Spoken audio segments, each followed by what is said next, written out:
Futbol sevadigan do'stlarim, men Shamsullo Sayotiyonamanki, bandoji safitmanam, kallalarim bog'lab yorildi kallay Shams aziz. Qanday bo'z edi? Bozi ko'p hayajonli edi, bozi markazidagi edi. Tim Almorda ham 3 imtiyozli zarurati bor edi. Va bizdan ham sadrnishilik qo'limizdan ketmas uchun butga zaruratimiz bor edi.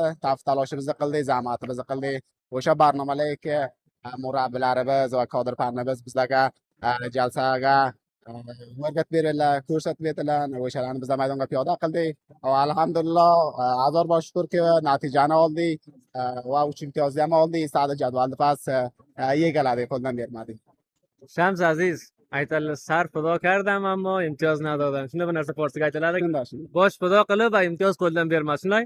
Shundoq. Mushkul emas. Bir joydan ikki joydan yorilsa bosh mushkul emas. Past qoladi. Bu birlik uchun ko'p balon qonlar to'kkamizda, yana ham to'kamizda.